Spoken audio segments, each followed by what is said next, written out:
শুভ নববর্ষ, সবাইকে বাংলা নববর্ষের শুভেচ্ছা। বাস্তব জীবনে কালবৈশাখী ঝড় চলছে আর আমি বৈশাখ উদযাপন করছি। যাই হোক, মজা করলাম। আসলে জীবনের এই ছোট ছোট দিনগুলি আমার উদযাপন করতে খুব ভালো লাগে। একটি কথা, বিশেষ কোনো আয়োজন নেই, একদম নিজের মতো করে মনে হলো যে একটু উদযাপন করি, তাই আর কি। আসলে আমি মনে করি নিজেকে ভালো রাখার জন্য নিজের ছোট ছোট ইচ্ছা এবং ভালো লাগাগুলোকে গুরুত্ব দেওয়া উচিত। আমরা সব সময় আসলে আমাদের ভালো থাকাটা অন্যের উপর ছেড়ে দিই। এই ভাবনাটা জীবনের চরম বোকামি। আমার কাছে আসলে বর্তমান সময়টা খুবই গুরুত্বপূর্ণ। বর্তমান সময়, অবস্থা, সম্পর্ক, এই বিষয়গুলো আসলে আমার কাছে খুবই গুরুত্ব পায়। আগামী দিনটা আসলে খুবই অনিশ্চিত। কালকে আসলে যে ভালো কিছু হবে বা আমি এর চাইতে ভালো থাকবো, এটার কোনো নিশ্চয়তা নেই। বর্তমান অবস্থা বা সম্পর্ক আগামী দিন যে আরো উন্নত হবে, বিষয়টা এমন নাও হতে পারে।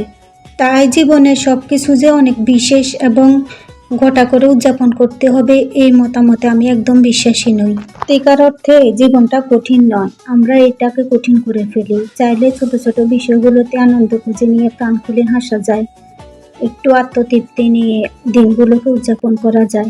একটা অনেস্ট রিভিউ দিই, ঢং করতে করতে মাছটাকে একদম পুড়িয়ে ফেলেছি, একদম খাওয়ারও যোগ্য, একদমই তিতো হয়ে গেছে। যাই হোক, জীবনের এমন অনেক দিক আছে যেটা নিয়ে চাইলে সুখী হওয়া যায়। একটা জীবনে সবকিছুই আপনার মনের মতো হবে না, চাইলেই আপনি এই দুনিয়াতে সবকিছু পাবেন না, কিন্তু চাইলে এমন অনেক দিক আছে যেগুলো নিয়ে আমরা ভালো থাকতে পারি। অপূর্ণতা এ জীবনে থাকবেই। লাল গোলাপ আপনি না হয় জান্নাতেই চেয়ে নেবেন। তাই নিজেকে ভালো রাখতে ভুলবেন না। দিনগুলো অনেক ভালো কাটুক, সবার জন্য শুভকামনা।